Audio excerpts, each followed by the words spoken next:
Yes, RadioNext.tv on the Cool Groove site, man, and I'm kind of excited this morning, man. We are here, Dr. Mark Eckel here on HB Bell, Warp and Woof Radio. Dr. Mark, how are you today, sir? Doing wonderfully well. Can't wait to ask you questions today. This is going to be exciting today, and we have a show that is dedicated to the spirit of entrepreneurism. It is, I'm telling you, once you take that pill, yep, you're done forever. That's right. And I suggest if you like safety, security, and all those things that you think you can control, don't dive off into this pool. That's right. But if you know that God has a special design for you and you want to make something happen that's truly through vision and through commitment. There you go. And you want to listen to this show today. Mark, before we get started, tell them about Comenius Institute. Absolutely. Comenius Institute. We are a bridge for high school students going into college, young Christians who are making sure that they maintain the faith as they go into university settings. We work at IUPUI, and we have a emphasis in our radio program on Warp and Woof, the vertical horizontal threads that make fabric. And from a Christian point of view, it's Comenius. It is Colossians 1:17, by him, by Jesus, are all things held together. And I have to say, HB, we have wings, barbecued wings, on the table in front of us today. So if you hear me in between breaks and coming in and out of the breaks and it sounds like I have chicken in my teeth, then yes, I do. But we're going to get this show started as we do each and every Wednesday morning with some of the best grooves and smooth jazz. And then we're going to come back and we're going to talk about entrepreneurism and how it relates to Proverbs here on Warp and Woof Radio, RadioNext.tv on the Cool Groove site.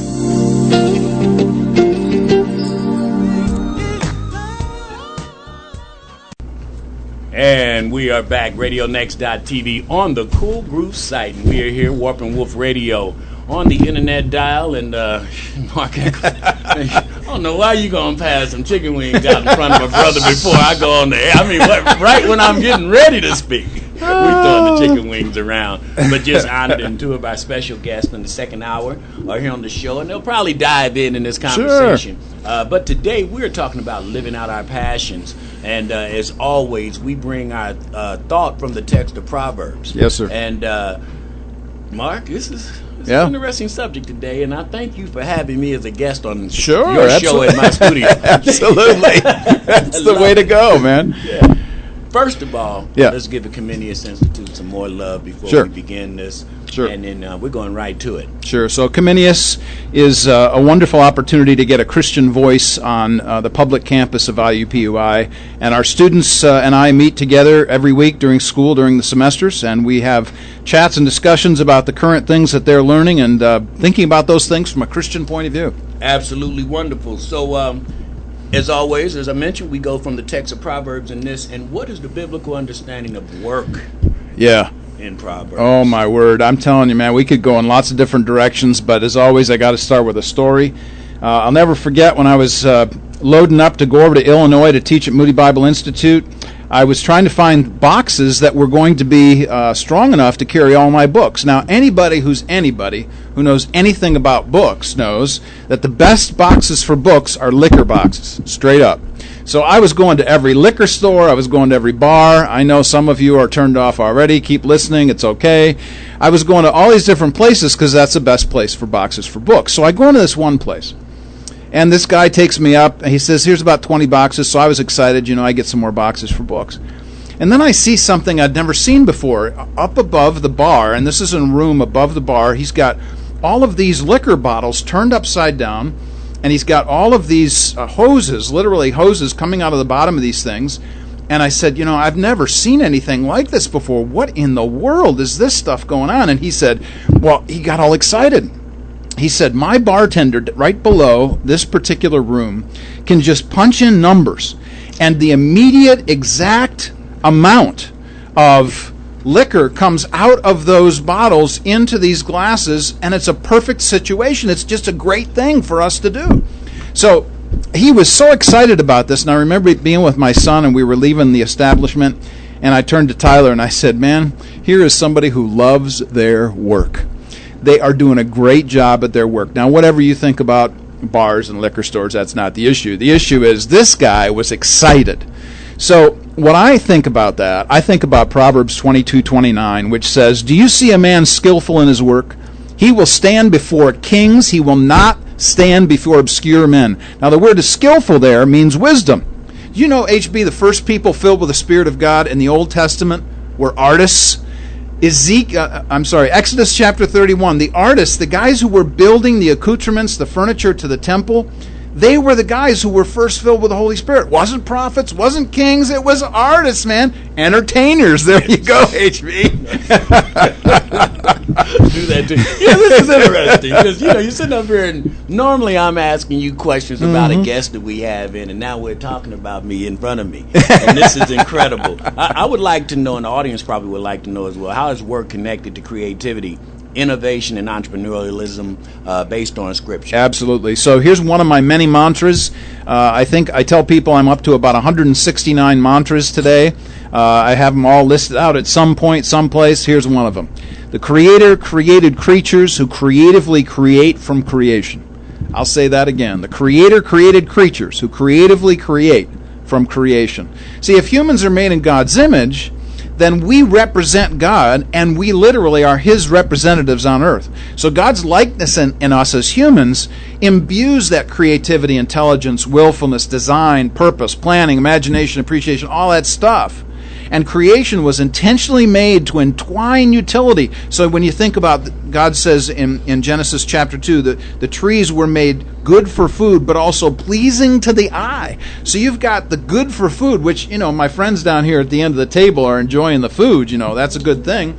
It's good for food, but it's aesthetically pleasing. So when you look at the wings down there, you're going, man, that looks good, and I want some. When you taste, it is. Yes, that's right. Interesting, because basically what we're saying is, even preparing a great meal, the aesthetics of it absolutely helps create the flavor. Absolutely. So it's the presentation. You go into any great restaurant. Take a French restaurant. I know when you go into a French restaurant, they're putting this little cubicle of something in the middle of this big plate, and it hardly looks like anything. I get that. But the whole point of the presentation is it's gorgeous and beautiful. So when I think about that, I think about one of the greatest meals of fish that I ever had.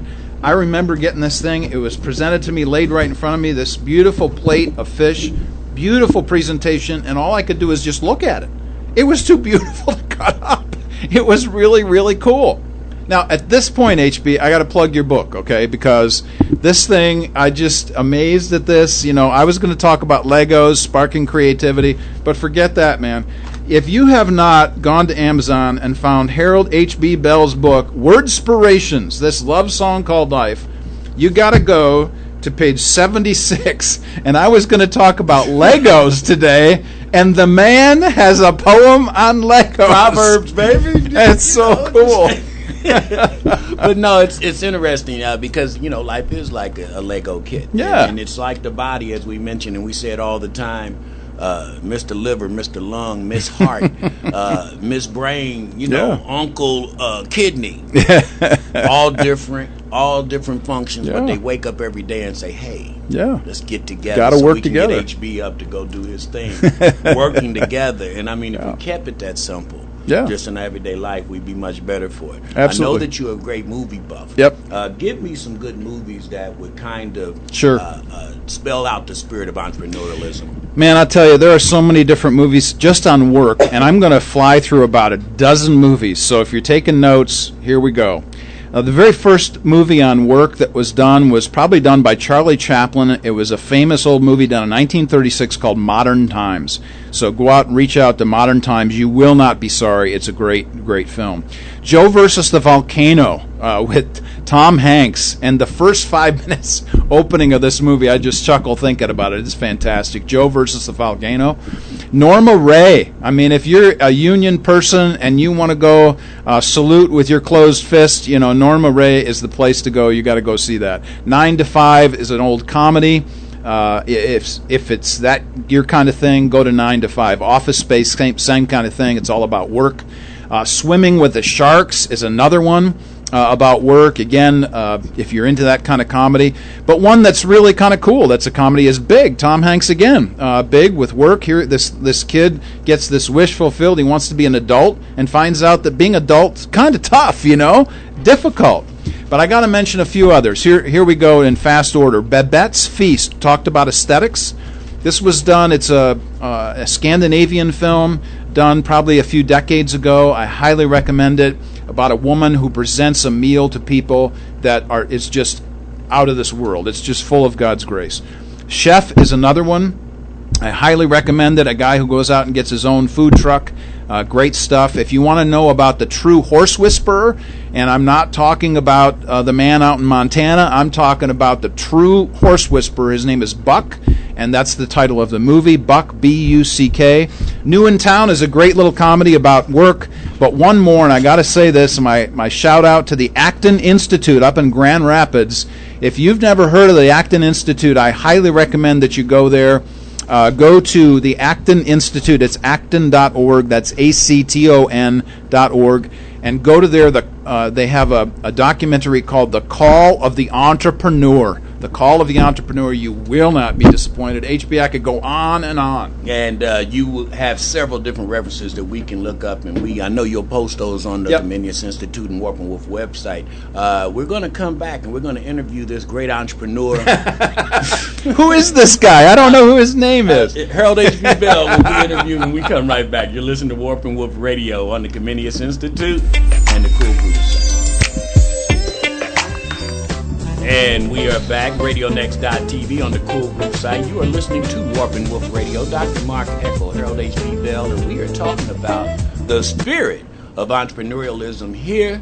And fortunate enough to be able to have my brother interview me. Yes. So without any further ado, Dr. Mark Eckel, introduce your guest. Well, hey, my guest has become my brother and brother in the faith.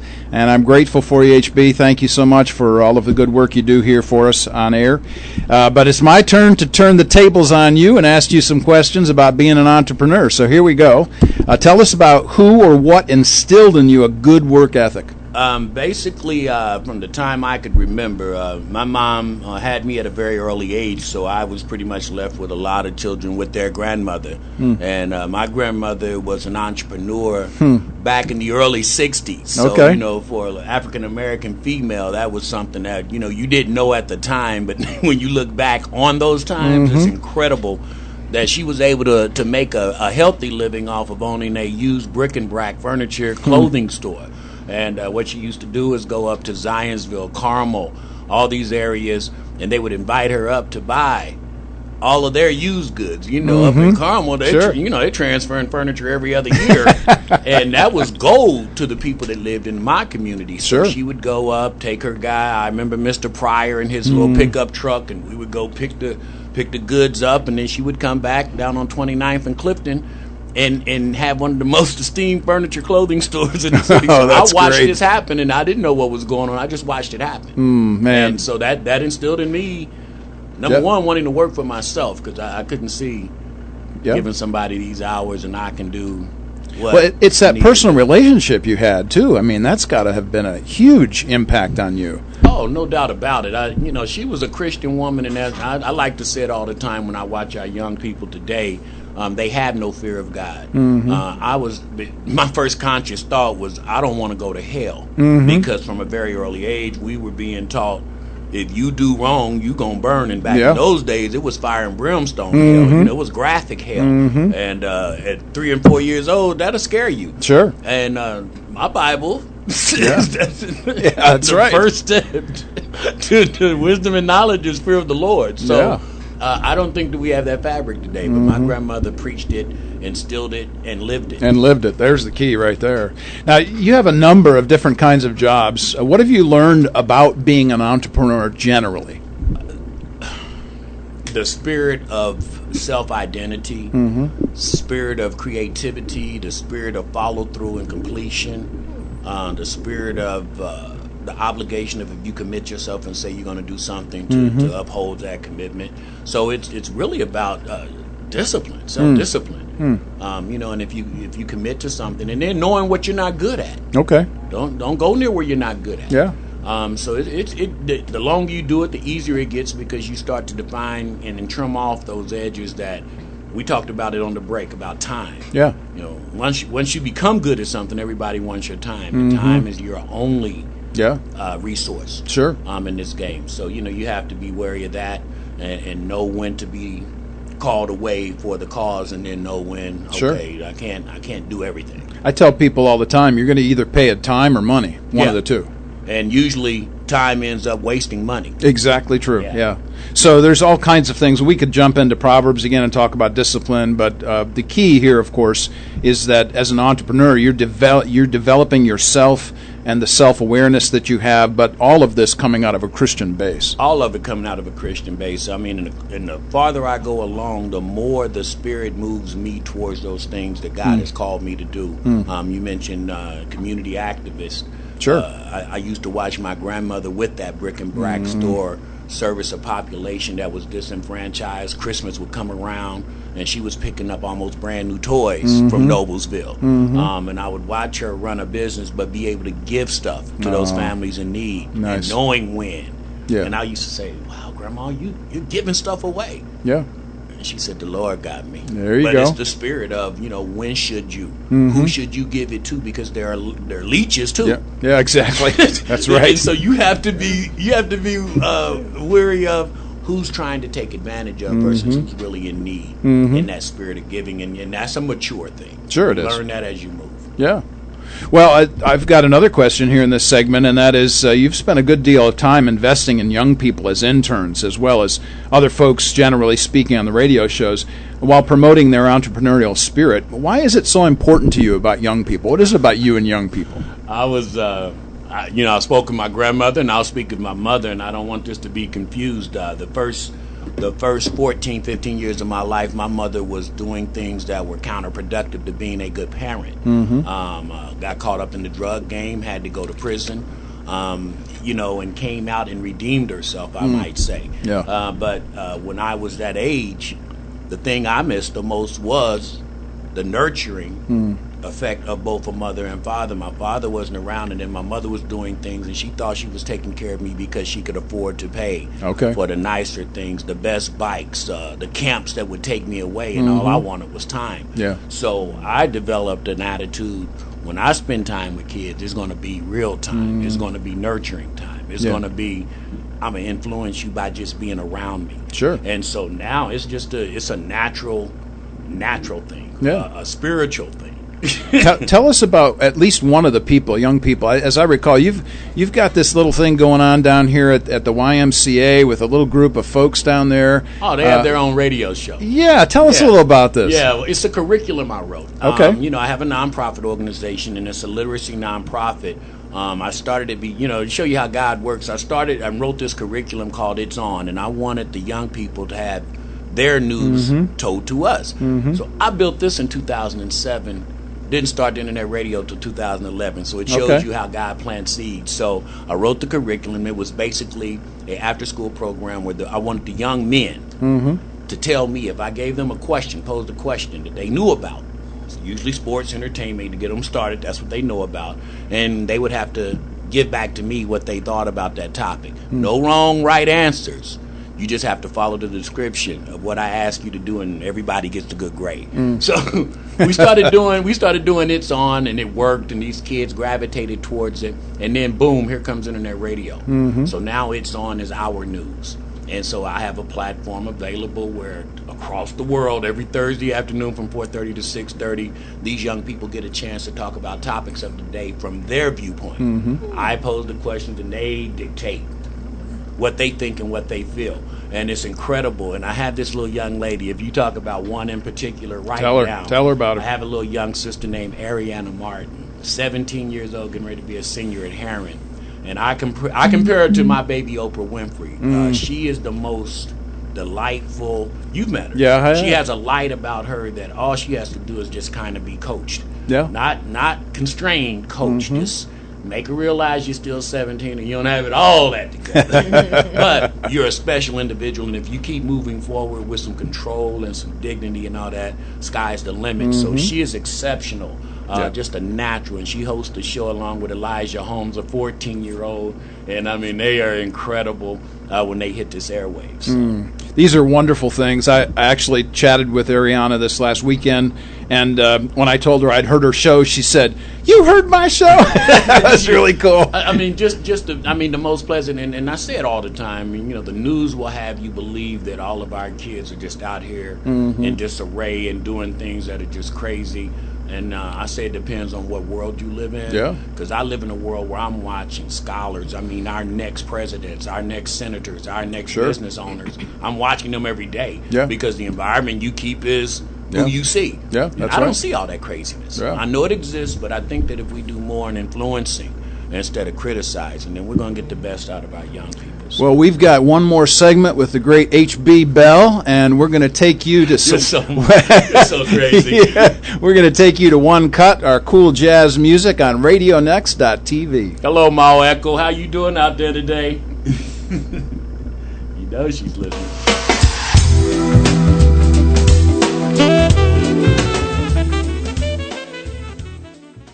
Tell you about it. RadioNext.tv on the Cool Groove site. We are back, Warp and Woof, having some fun in the studio, and we're Yes, going to meet we are. some great guests, entrepreneurs in their own spirit. In the next hour, we've got Floyde and Lakisha in the house, and we're That's going right. to talk to them, the Carsons. And, Yep. they're talking about expanding into a brand new barbecue Yeah. business, and we're going to find out a little bit more from them. But But before we do that, we got more questions for the great H.B. Bell. I like when you say great. Yeah, absolutely, man. I that's what I think. Speak it, Mark. There you Speak go. it.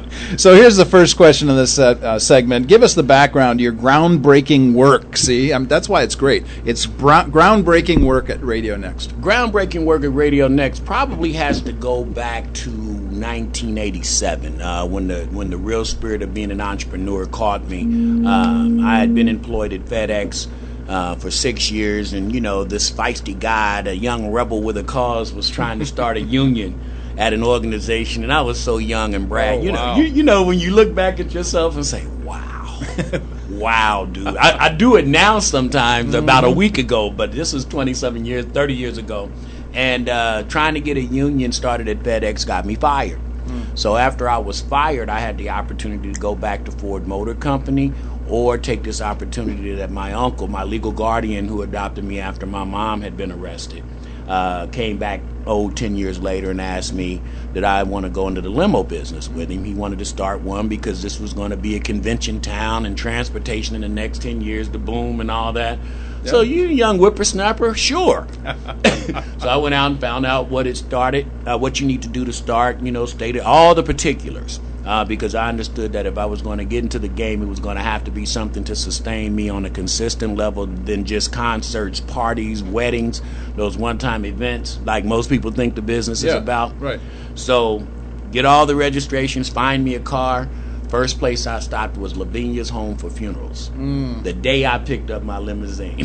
Wow. And Lavinia was there herself and invited me in, and she was one of the most pure-spirited. She was like my grandmother. It was like meeting my grandmother. Nice. And she took me in and asked me, when could I start? I said, whenever you need me. She said, what about this evening? Oh, so nice. I started picking up families in my limousine for a funeral home that didn't have a car, but they were doing 2 and 3 funerals every day. Oh, so man. I was working every single day and found out, you know, how to run a business while I was doing the business. And I think that's important because most entrepreneurs think about sitting behind this big desk, and they don't know everything that Sure. it takes to run the business. So I learned about where to get your limos fixed, because you don't take it to a dealership. Yeah. It's a special company that fixes limos, because people don't know it. These cars are cut in half from the front door, welded together, so they have coach builders. So you need to know, it's a lot of things that go behind the scene, like our people going into the barbecue business are going to learn. It's more than just being able to cook. Yeah. So, you know, you have to learn all the nuances of the business. So the seed was planted there, moved forward. 9/11 came. A lot of the corporations and things that I was working with at the time, it was like the perfect storm to destroy your business. 9/11 came. All the people that I was working with at Lilly, Roche Diagnostics, Conseco were people being interviewed, mid-management, all these people coming in. Well, the information age, you don't have to come here because we can do this via Skype. We don't have to all go to Indianapolis because we can be in Indianapolis while you're in California. while you're in New York via this new internet thing. So they quit traveling as much, and then the fear factor after 9/11 twofolded that. So I went from about $22,000 a month to about $8,000 a month right after 9/11. I mean, it was crushing. It took me $12,500 before I was making a penny. Okay. So I tried. I held it together, and then I said, I got the call. I don't know if everybody know what I'm talking about, but I got visited. Okay. And it was time to change. Not only me, but the direction in my life. So God came and, He gave me the visit, and I had the option to take it. Like I use the example all the time about I'm not going to get thrown up on the beach. I'm just going to walk willingly. Yeah, right. And in the well, vomit and all that. So I said, let me just walk over here where He wants me to go. So it now was time to be a servant. Yes. And He called me and I answered.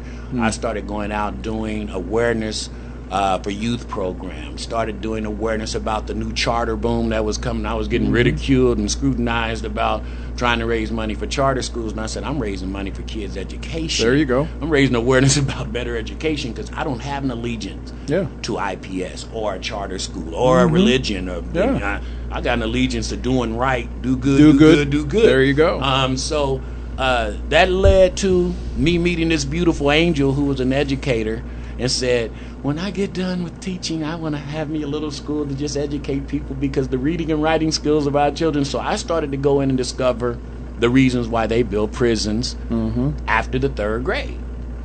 Found out that the skill that you need to write later on in life, they do not teach that skill after the 3rd grade. So if you don't get phonemic awareness, if you don't get phonics, if you don't know how to discover what a sight word is while you're reading, as you move forward, you're functionally illiterate. You can do multiple choice and pass. You can do true and false. But once you hit high school, they want you to now read and then tell me what you read. That's right. And the education style changes. But they left you 6 years ago without the tools or refreshing the tools that you need to effectively write. So when kids get in high school, and I use this example with my young guys in my programs, if you call a girl 10 times and she tells you no, what are you going to do? You're going to quit calling. So if you go to high school and you've been making A's and B's in grade school, and all of a sudden now everything you turn in is an F. You turn it in. Nobody tells you why you're getting an F. You're just getting Fs. You're getting Fs. Well, what happens to the psyche of young people is they quit. Absolutely. So now they quit high school, have to survive. Usually it's going to be crime because you're not qualified to get a job. Boom, there's jail. And we got it ready for you because we know 8 years later, this is probably going to be your path. Because you're not going to graduate, you're not going to be effective in society. So my thing was, I heard this angel speak, and I said, well, I can go make this happen. So we started the Community Rule nonprofit, and that was my dive off into the rest of my life, because once I started working with these little kids, and here's what I found out about little African American brothers and sisters. When they see somebody that looks like them, their eyes light up because they believe it can be them. There you go. And so now I have an obligation every time I step foot in and around my little people to make sure they know this can be you. Sure.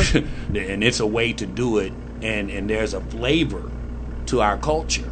That's right. That if you don't know it, you lose our kids. So I'm able to effectively go in because I get I was all of those kids. So it makes it easy to lead them. Yeah. So when I think about this, and I'm hearing you say all of our famous tagline here from Titus 3, do good, do good, do good. How do you see radio next doing good with Christians in the Indianapolis community? I say this all the time, Mark, about knowing what your design is. When God said go build an internet radio platform to bring awareness to this community, when I tell you I did not know one thing about internet radio, I'm being 100% pure. I just know he said go build this, and I compare it to like Noah building the ark in the middle of the desert. And then people walking by probably laughing like, it don't rain. He's building a boat in the middle of the desert. So this was before people even understood the power of social media. They understood the power of global presence. So I just started building off of a theory.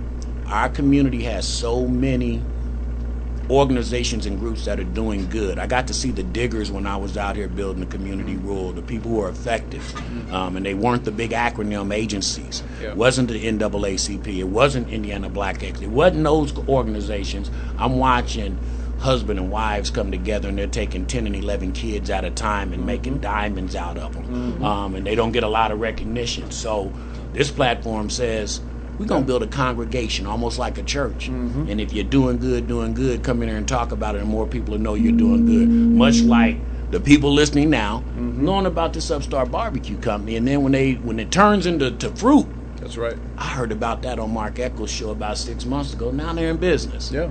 And now it's viable, and it has wings. They're not looking to see how we're going to get out there. So this is a platform where information being exchanged amongst people doing things for our community to create jobs, to create awareness about how to get scholarships for college. Sickle cell awareness is lagging, but we have a program here that every week gives information specifically about how to manage pain crisis, how to get the best help. So, just a threshold of let's talk about what needs to be talked about. If you're not abusing people, hurting babies, tricking old folks, bring that stuff up in here, bring it up in here and talk about it. We want to know about what's going on that's good in the Indianapolis community, and that's what we're all about. We find people in the grassroots that are doing good all the time, and we're going to be interviewing Floyde and Lakisha here in this next segment. But first, we're going to take a bit of a break for some cool jazz music, and we'll be back on RadioNext.tv at the Cool Groove site. We are back, and we are so pleased to have Lakisha and Floyde Carson. They're going to be talking to us about Carson Ministries, barbecue, fast cars, all kinds of stuff. Welcome to the show, folks. Tell us about yourself, your family, your life experiences, and what kind of work you do in the Indianapolis area. I gotta go first? Yes, ladies are first. Ladies go first. All right. Well, let's see. You already said my name. I am the wife. Yeah. The dynamic duo sitting over here. I mean, am I telling what am I talking about here? Just us as married couple? No, just tell us about yourself. What's going on? Well, let's see. I am a Crossroads Bible College graduate. We have 5 kids, and they're all crazy. And right now, today, everybody is officially back in school, so I can have my sanity back. There you go. So let's see. I also have daycare that I'm running, and so I'm busy with that and just trying to be a supportive, submissive wife. Oh, look at you. Look at you. I'm starting school again, going for my master's in business, so I can be, really instrumental in all the things we got going on. Very good. Very good. And just by the way, for everybody listening, Floyde and Lakisha, students of mine when I was teaching at Crossroads, and that's where we met and have some really good times. Lakisha would always come down with your little one in that little stroller and come down and visit my office. What a great time that was. Always good to see you there. Floyde, you are the man, so tell us a little about yourself and what's going on in your world. A lot. Floyde Carson, happy husband of 5 kids with 2 extra goddaughters living with us all at the same time. Can't forget about them. Oh, in my a house goodness. of 9. Wow. Yes. It's fun. It's always crazy at our house. Yes. So what we've been doing the last couple of years is trying to get this barbecue business started. Of course, we took a break from we was holding neighborhood Bible studies for youth, troubled youth. And we were doing that for a while. Kind of shut it down for a little while because it got kind of congested. Work at AYS, work with kids, work before and after school program. What's AYS? It's at your service. It's a before and after school program. I'm the site director. Okay. Work from K to 6. What else? Is that your main vocation? Is that your main job? That's my main job currently right now. Okay. So you got to answer to somebody, right? I mean, you got a supervisor yes. Yeah. So love the kids. Love the kids. I get to work with kids. Get to work with a lot of good people around every day. So that's good.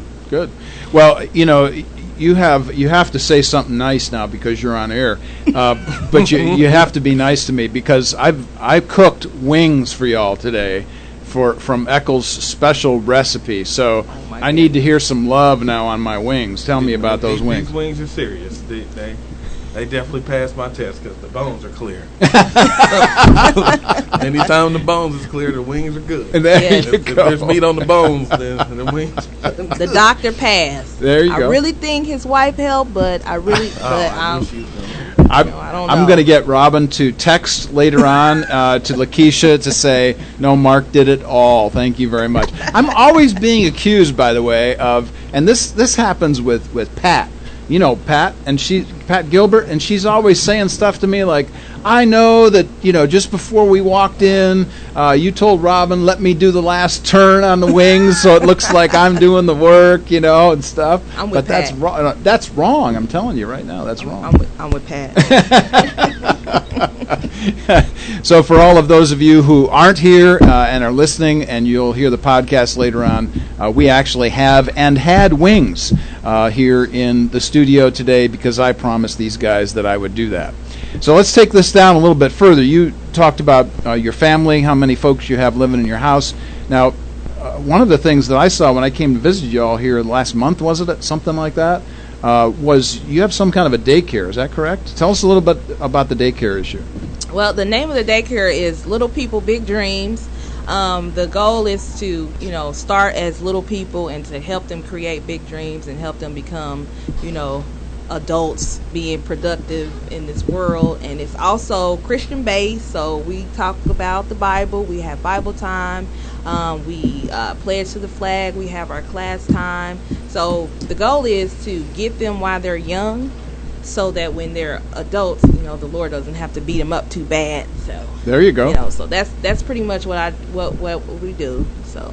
And that's something that you do right out of your house, right? Yes, it's at my home right now. The goal is to have another building so I'll be able to take on more children and help out more families. So it's really not about making money, but it's really trying to help families, get affordable daycare or people that they could trust, and even though and then get that nurturing because the parents are away. So it's hard for parents. A lot of the parents that I have are first time moms and dads, so they're really nervous and they're scared, and so I send them lots of pictures and lots of things, let them know their little lovely child is great. And they're doing really well, yeah. Yes. So when you talk about doing this not for the money emphasis, this kind of fits into our whole Titus 3 thing about do good, do good, do good. That's the focus of your ministry at that particular point. Yes. Yeah. So do you have people that waiting in line to get into your daycare because of this?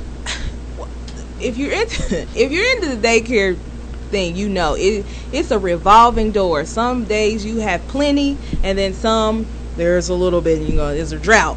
So, but it's always somebody is always needing care. It's just a revolving door. Sometimes I've had kids that have been there since they were babies, and now I haven't been doing it that long, but they're about 3 and 4. And I've had some that only stay just for a season. So it just depends on that parent's needs. So. Okay. But I've had a couple parents that even though they live out of town, when they come in town, they drop their kids off to me. Okay. All right. Because they know they can trust you. There's some security there. Floyd, how does this fit into your lifestyle? How do you deal with all these kids in your house? How does that work for you? I'm not there. I'm not there, he says. Yeah, that. Whew. My gift is older kids. Okay. That's her gift. That is tremendous. All right. Well, tell us a little bit about the older kids that you're ministering to. Usually I start from 10 on up. Okay. And basically try to be there for kids that usually nobody's around for them, like myself. So kind of just took upon myself to kind of mentor 10 to 12 boys around the neighborhood and just kind of guide them in the right places, let them know, hey man, you might not want to go this route or go that route, been that way, been down that road before, you don't want to do this. So try to guide them try to help them see their mistakes before they actually make them and suffer the real consequences. That's good. What has motivated you through these years to do what you do? What is the intentionality behind all of this for you? Who got you started, or what's your inspiration? Past testimony, of course, Holy Spirit. Okay. Always puts you and connect with kids. And then just it's just a natural gift.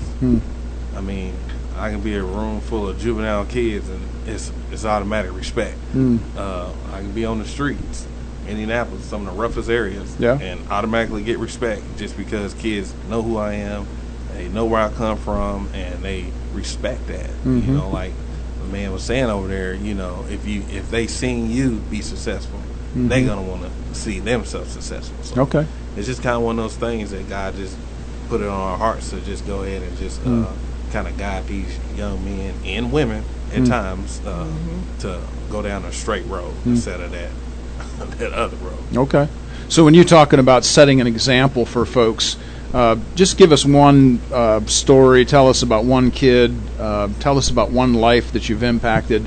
How did that happen in terms of how you made a difference in the life of a child? Can I give two? Yeah, sure.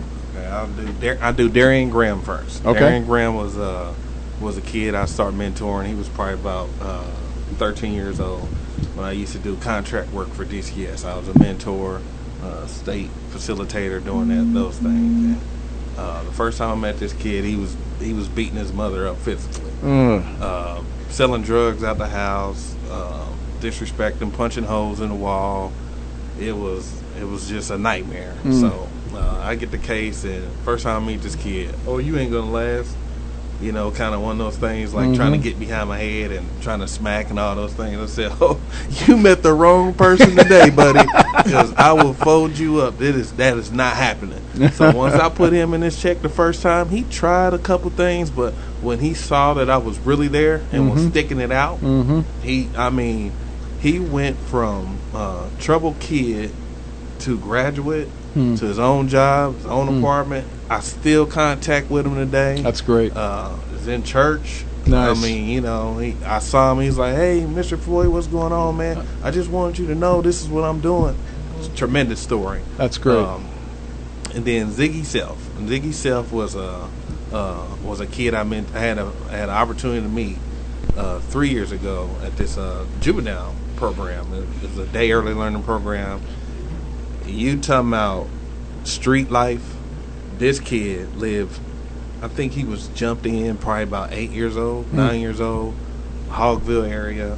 I mean, this kid was rough around the edges, and he transformed his life around where, you know, it makes you see that your good works, you can actually see it, something. So, you know, he called me up and said, "Hey, I just want to let you know I graduated Job Corps, and hey, I got my certificate in training, trying to get my life together." I'm like, this is, you know, that stuff right there, that's amazing. So, that's great. Kind of like when it's kind of like I use the Tupac motto, cradle to the grave. That's it's like you really, she's from the cradle, and you kind of mentor these people to the grave, because even when you still need a mentor. That's right. You still need accountability. You still need that person in your ear to say, hey, you're going down the wrong road. You need to go down this way. So I'm always considerate of this basic idea out of Psalm 71, 14 to 18, where it says, "Even when I'm old and gray, I will still tell about your mighty works to the next generation." And that's exactly what you all are doing, and we're really pleased to have you here today to tell about that. We're going to come back after a musical break. We'll take a little bit of a break and come back. You're listening to RadioNext.tv at the Cool Groove site. This is Warp and Woof Radio.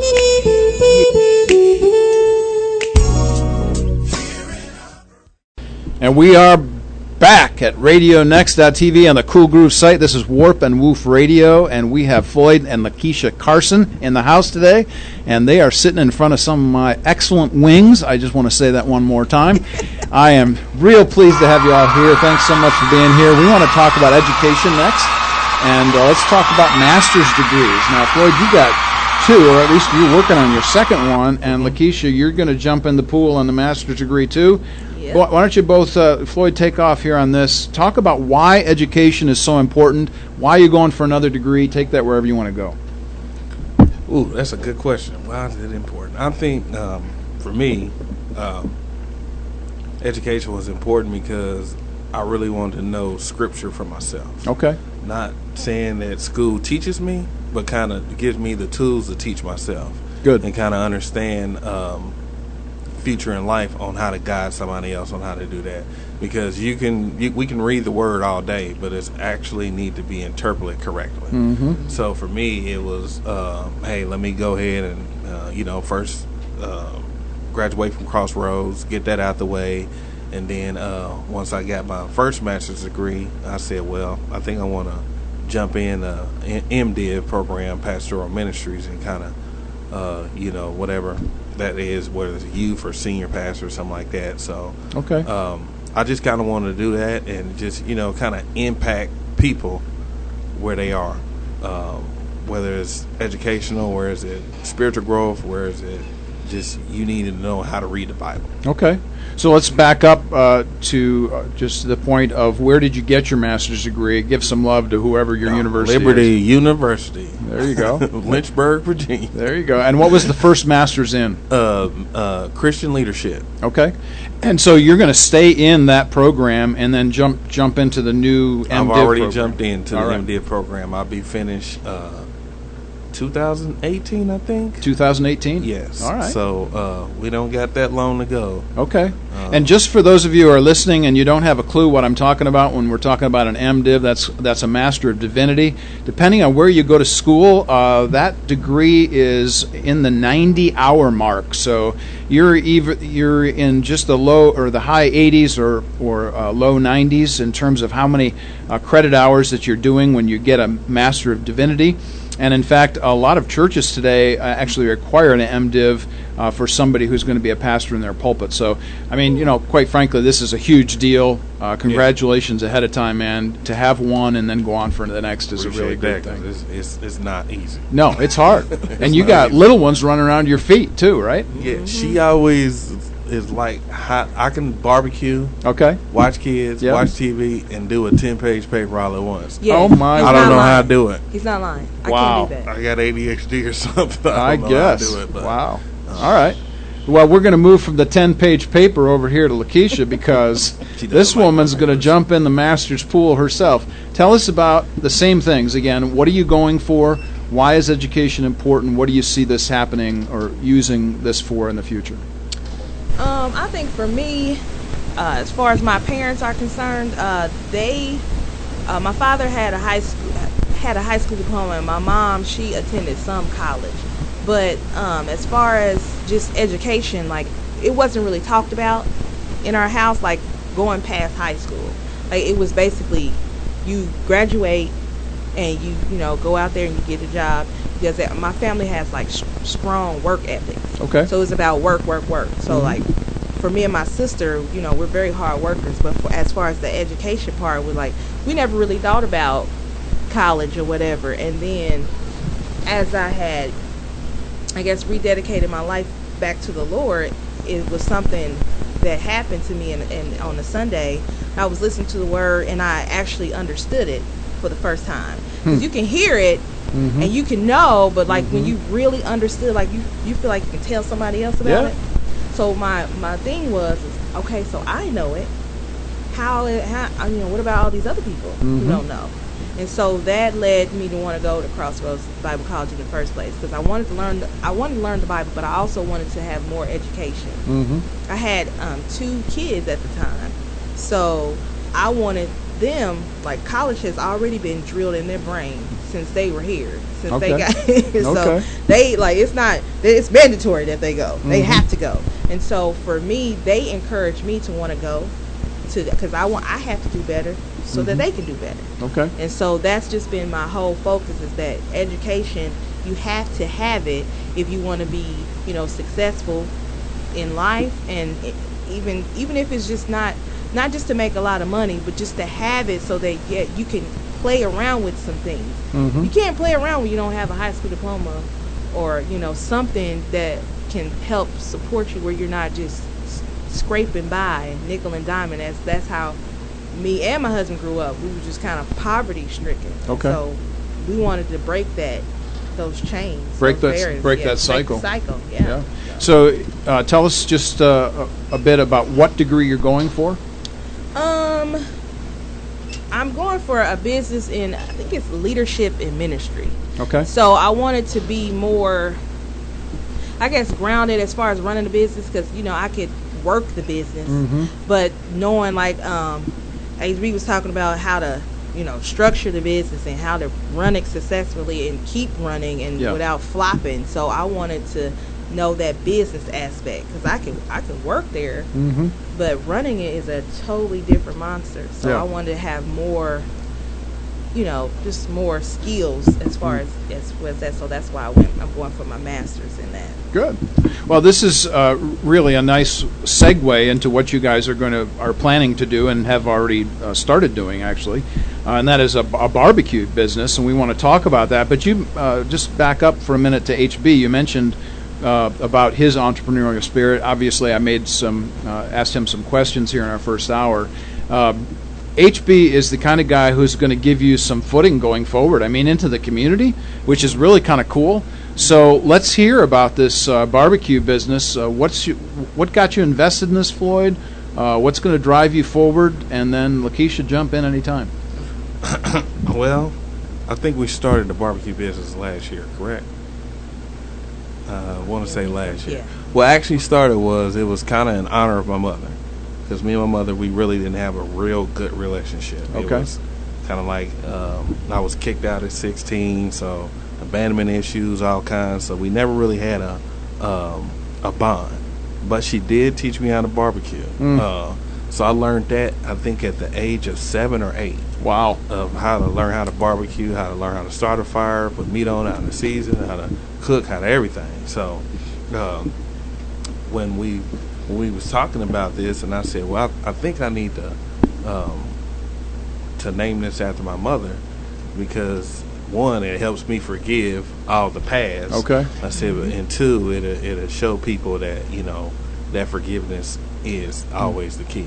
So we named it A Mother's Touch. That's what it's called. It's in honor of Mildred Stansberry. And we just started that thing, and I was so nervous when I did it. I was like, why am I nervous? My barbecue is the bomb. You know what I'm saying? I'm like, why am I nervous? But you want positive feedback. You always want positive feedback. Sure. And when I say we literally have not looked back, we will not look back. I mean, I done got phone calls from Ohio, Dallas, California. Can you freeze some and send it to me? Oh my word! I mean, it's. I mean, I'm serious. Like it's like that. Wow. I mean, that's just all kudos and honor. So I mean, my mother gave me a recipe, and I kept it. Yeah. I just added a little twist to it. I added a little Floyd to it. So, and I mean, we literally, by the time we put it up on Facebook, we're literally almost probably sold out. Yeah. Well, on a side note, he started, basically he was barbecuing and giving it away free. Oh my word! So Sunday was like, you had to be at the Carsons, because Floyd was on the grill, so the food was going to be on and jumping. So everybody would come. Usually, if we had a get together at our house, it would be on swole. Like, our house is known as like party house. Okay, now I'm waiting for my invite, by the way, on that, just so you know. I haven't been invited, but there you go. Anyway, keep going. The party house. So I was like, if you don't, I think a lot of people, not just me, was saying, if you don't start up a business and sell this barbecue, like literally, when he makes the barbecue, we don't have anything left. We don't have anything left. So we trying to have leftovers. We might as well forget about it. There is none. So I was so glad. And then he did Crossroads graduation. He did the barbecue for them, and that was probably like the first time. I think we had some help from some of the students there. And then I thought he would start it then, but It didn't happen, but it's happening now, so we're excited. Yeah, that's a great thing. So I do help. I can cook a little bit. So a little bit? Yeah, I do make the sides, So okay. Just want to put that out there. All right. And by the way, I do the cooking at my house, just so you know, and it's all the cooking. I want to make that clear. Yeah, just for those of you who are listening and laughing along with us here, Lakisha and I go back a long way with our jabbing back and forth, so don't think this is in any way negative. It's always just a lot of fun. So when you talk about the barbecue business and how you started, obviously, Lakisha, you're participate in this thing along the way, but now you've expanded, it seems, into what you've termed as Carson Ministries. So explain your purpose and the future of this organization, and take that wherever that goes, whoever wants to jump in. Carson Ministries was given to me through the DeVos program. Through the DeVos program. Robert DeVos is the owner of Orlando Magic. Okay. So I think he owned Amway and all that big type of billionaire dude is loaded. He picked 50 people that work with youth across the country. Out of 50 some states, I was picked. Oh my word! So I don't know. What an honor! That's a great honor, man. It was a big deal. So I was picked, and I went through a 1.5-year program of training of urban leadership. So I got to meet a lot of great people, a lot of contacts, a lot of networking, and one thing led to another. And I was just telling myself, I said, well, I would love to have a youth group one day, or a group home. And, just for kids that are abandoned or kids that don't have nowhere to go, because, we have homeless teens here in Indianapolis. Sure. So I was like, I wonder what it would look like if I would start something like that. So it's still in the progress and still in the works. I just got to get some stuff in order to get that type of stuff. It's got to fill support. It got to get coded. It's got to be. It's a list of things for that group home. Okay. That has to be done. You can't just open up a group home and just say, "Hey, I'm open." Yeah. Like HB was saying, group home is way different from a business because it goes through state, it goes through the juvenile system. It's going to go through a lot of particulars. So that is one passion that I do have to do that. So. Now, is the DeVos Foundation, are they going to be helping you financially? No. Sometimes they do. Sometimes there is grants out there, but you have to collaborate with another DeVos person or a few DeVos people. Okay. So it's kind of like they teach you teamwork instead of being so-called Superman, what was their motto. Okay. You don't want to do it by yourself. You kind of just have that. And I understood that because the program really taught you on how to network with other people because you're not gifted in all one area. Yeah. Right. This is a huge thing for us in Indianapolis. We're talking to Floyde and Lakisha Carson, who are doing all kinds of great things in the community, barbecue, Carson Ministries, all these good things. Really important, powerful. And to say this again to everybody, what we say every week, we focus on folks, we find folks in the community that are doing good. Titus chapter 3 tells us to do as Christians. And so we're really excited for what you guys are participating in. Look, Keisha, tell us a little bit from your point of view about Carson Ministries and what you anticipate this even looking like in the future for you and your family. Well, the whole idea behind it was that we would create basically a holistic ministry. We want to feed you, we want to clothe you, we want to house you, we want to help you gain employment, we want to take care of your kids. Basically, it's just like one big giant umbrella, and with that, we want to go out and just, to share and basically just show people that Christ is still, he still cares about people, he still loves you, he still wants you to make it, and so that's our thing. We want to show that Christ still loves you. And he cares about you. He cares about every need that you have. And so with us, that was the whole thing, with the daycare, with the barbecue, with just ministering to the youth, even adults. Like, we want to basically help people get those necessary steps to move forward in life and be productive. That's just pretty much like what we're all about. Wow. So when you're talking about, you use the word whole. When you talk about the whole person, you don't leave any part out. No. Try not to. Yeah. So let's go all the way back to something we talked about early on, and that was your interest in helping people to understand how do you interpret the Bible, how do you properly understand what Scripture teaches. weave back into that statement what you guys are doing at Carson Ministries. What motivates you out of what Scripture teaches about these things? Anytime now, either one, jump in. Yeah, I know. They're just kind of looking at each other, for those of you wondering why there's dead air here.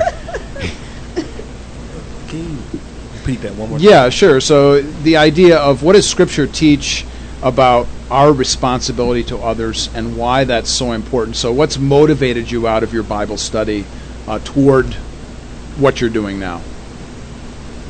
Well, for me, it's just to actually show people what Christ actually looks like. Hey, you're going to make some mistakes, even though Christ didn't. Let's get that clear. Christ didn't make a mistake. But Christ like that, we're all human. Nobody's perfect. Because Christians get a bad stigma sometimes. They want to see you do good, but as soon as you do something bad, they like to see the fall. Yep. But I always look at people and in a different way. Even you're the worst person, I don't look at you like that. You know, we can go to John chapter 4. Christ didn't look at the woman at the well as a loose woman. He looked at her as a godly woman and said, hey, repent and do no more, and sent her out. So that's how I feel. Like, hey, we want to be that. We want to be those type of people that, hey, it's all about Christ. It's all about forgiveness. Hey, you can be redeemed no matter what situation you are. Hey, it's still possible. You still have a chance in life. So no matter where you came from, no Bronner, no Johnner. If he sends you out, you're in good works and you're in good hands. So that's for me. That's personally for me because, you know, I was there, you know, and it took somebody to see that investment in me. Sure. To say, hey, Floyd, there is a chance. There is a Christ. There is a God. So that's our whole purpose is to bring people that don't know Christ or maybe struggling with Christ and say, hey, look, he's still here. He's still there. He's the same yesterday, the same today, and forevermore. Now go. Yeah, and speaking of go, that's disciples. Yep. Matthew 28:19. That's what we're talking about. Go therefore, and that's what we're doing with the kids. That's what we're doing with the adults. We want to go out there, make disciples, and train them. So hopefully that they will train other people, and then we have like a kingdom started. You know, keep going. So you have a attendance, or you attend a local church here at Traders Point, right up towards Zionsville way. Tell us a little bit about something that you're going to be doing there pretty soon with your barbecue ministry, which is going to take in the whole person again. I did a luncheon for them, and they loved it. They always love my barbecue, so I took the challenge, and Pastor was like, "Hey, would you be up to doing a luncheon?" I said, "Well, how about I let you try it first? Because if something big like that, I'll let you try it." Sure. I said, well, I'm willing to try it. I mean, about a couple months later, I got the call and said, hey, would you be interested in doing that? Nice. And then up and coming, it's rumored that I'll be doing a team event for them. Yeah. So just being patient, being fruitful, and just time comes and everything. God time will come and everything. I don't want to rush this. I don't, I'm not scared to fail. Yeah. But I don't want to rush, God's time. Sure. For me, it's like helping kids get jobs, creating something where I can employ you instead of you being on the street doing something you ain't supposed to be doing. And it's not like you got a thing or two going on in your house, like 9 people and a couple master's degrees and, a job and whatever. It's everyday stress. Yeah. So, Floyd, something else that's true about your life, which it really fascinates me, and you got to tell us a little bit about this, is you have an interest in fast or classic cars.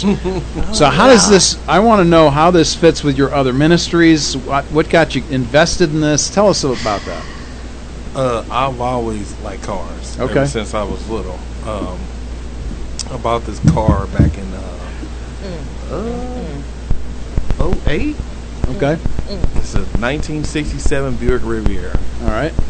Bought it, and totally restored it. Nice. It's called the project car. It's called the project car, but I put time, money, everything in it. But I was gonna maybe in the works of doing like a Christian car club, or maybe just hold Bible studies, not necessarily just a Christian car club. But Mm-hmm. the funny thing is, I thought I knew everything about cars, but I didn't. I met a couple guys that, kind of helped me with the build and all that stuff, and, the paint, and said, hey, man, you might not want to do that, do this. So took advice. Guys are not Christian at all. Yeah. Some are, some not. Mhm. It is what it is. But these guys helped me along the way. They also call me Reverend Rib Tip, which is funny. If I didn't say that, some of them going to be like, man, you didn't call yourself Reverend Tip, Rib Tip. But That's great. That's the name I get on the streets. Yeah. Reverend Rib Tip every time they see me. Mhm. At first I was like, man, this is, but it's kind of a respect, because they kind of respect what you do, Sure.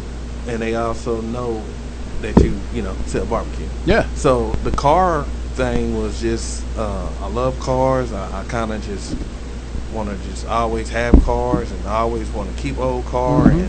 And I like the candy paint, the big rim type of things. And I think that alone shows people that, hey, you don't have to get this in the wrong way. Yeah. It might take time. It might take things like that. Now I get questions on, hey, would you mind praying for me? Stuff like that. There you go. So it doesn't matter what God uses. He can use anything he wants to bring people to him. And if it's a car, it's a car. Yeah. Because I don't care about that car. If something happened to it, today, you can replace a car. You can't replace a life. There you go. Yeah. So with this car, guys are doing like they do car shows, they do stuff. They give back to the kids. They do backpack giveaways. They do stuff for community Christmas fund. I didn't even know this. These guys are doing this, and churches are not. So that's kind of like aha moment. Yeah. Wow. So now you have an opportunity to be involved in that group. Exactly. Correct. That's a great thing. It is. So when you think about this, Lakisha, how do you view this car thing? Oh, Yeah, Jesus. Yeah. Do you want my honest opinion, Doctor? We're on radio. Give it to us straight with some syrup. How's that sound? Okay. Now, when he talked about getting this project car, because I named it that. Okay. It is the project car. The project car is the other woman. The project car got towed in, looked like a piece of junk. It was on the, what is the thing called, the bed, what is the thing? Flatbed. The flatbed. And so he was like, I'm going to get this car. Do you care? I'm like, oh, no, I don't care, as long as you're going to work on it. I'm thinking project car in my mind. He's going to get this car, and he's going to work on it. Not everybody else. And now I have to look at it sitting there, but it's actually turned. I'm coming around. I actually told him I want to ride in it. I want to drive. He told me I can't. No, you can't drive. He told me I can't drive now because I called it a piece of crap. All right. So, but when he explained that's what he wanted it for, is that he wanted to be able to reach everybody. So I kind of came on board. You backed off a little bit. I backed off. Did not back off. Did not believe that. I stopped rolling my eyes every day. When she finally saw it painted, she was like, "Is that the same car?" Oh man, it looks so. Well, different. I saw some of these pictures on Facebook. Now, am I thinking about the same car? Don't you guys have a Dodge Charger too? Yeah, that's a different one. That's car. a different car, but nonetheless, it's a sharp-looking car. And the day that I was at your house here recently, we were talking about how you were having some kind of outreach, really, to folks, really even in your own suburban neighborhood, right? Because of this. Yeah, kids, they graduating kids, and say, hey, well, if you want to learn how to do body and paint, I can connect you. Nice. So it's kind of connection, you got a guy that does interior, stitching, all this stuff, and it's actually teaching kids a trade. That's without great. them even knowing it, and it's giving them a good income. It's a real good income. Cars are expensive, so it's kind of one of those things. Just you meeting all the needs right there, right, with a simple car. So all of those of you who are listening, who have a location, a building, a big spot of land that you want to build, the Carson Ministries huge house, and huge garage and huge barbecue pit. We need to get together and talk about those things. So when you guys think about this, I mean, you're doing all kinds of stuff. You've already given us a biblical basis for your business and ministry and so on. What do your lives look like in 10 years? Now, don't start with the kids being out of the house or anything, okay? Don't start there now. But what do your lives look like in the future? If you could look into the future and say, this is what we would like to have happen. For me, my life would be incomplete if I did not share the word. Okay. That's just for me. I would barbecue business, car, everything. I can't fill the void if I'm not preaching the word. Okay. That's just it. That's it. Won't go away. And it's it could like be a burning fire. That sounds like Jeremiah 20. Yeah. That's exactly right. This fire in my bones. But when you think about this, are you thinking about local church ministry? You're talking about discipleship? Local church ministry. Yeah, okay. Whatever. Okay. I probably would stay away from senior pastor, but I don't. If God led me there, I know. Me there. But somebody, a good friend of mine told me, he said, "Man, I don't believe in Christ or not religious, but if you started a church, I will come." Oh, that was a big statement. Was like, "Oh, wow, wow!" You know, exactly. kind of one of those things. Like, yeah, really, Lord, look out. But I mean, that was just one of those things, and you know, like I said, these people are. You never know. Yeah, right. You never know. Well, originally the big goal to have was kind of like a Boys and Girls Club type thing. Okay. With the chapel. Oh, nice. That was the goal. It's just like one big building where we could do so many different things in the community, and that was the only thing that came to mind was like the way the Boys and Girls Club is kind of set up. They bring people in, talk to the kids, and they have computers in some of them where they're set up where the moms can come in or the dad, or the parents can come in and get training and whatever. But ours would have like a pantry or whatever, and also just in another, like he was talking about the group home. Yeah. The group home. Okay. That's pretty much what I would love. It'd be in this building, running all these things that we're talking about. So that would be great. HB, this has been a great show today. Thanks so much for being here with us in the first hour. Floyd and Lakisha here the second hour. It's been a riot, honestly, to hear all of the different things you're invested in. The project car from Lakisha's point of view, and Floyd saying, I'm reaching out to other people. HB, you got some words here? You first hour you asked me about my ministry, man, and I promise you, man, when God touches you and I sit up and listen to the ambition, and they already have this vision, and they already see where they're going to be. So now it's time to take my little skill set and say, okay, let me find some people that I know with these loose buildings and with all these extra things necessary to make this vision come to fruition, man. I mean, I'm number one, husband and wife teams working together. That's powerful. Yeah. That's powerful. Commend you, bro. Keep doing this. Yeah. Thanks so much for being here. We're really grateful for your time. Honestly, we know we took you away from folks here today. Thanks, everybody, for listening today. This is Radio Next at the Cool Groove site, Warp and Woof Radio. We will be back next week, 10 to noon next week, next Wednesday, when we will have our special guest, Jim Striedelmeyer, back on the program. And HB's already smiling because Jim's coming back. And we'll be here for 2 hours with Jim. Look forward to having you back then. Have a safe week. Blessings on it.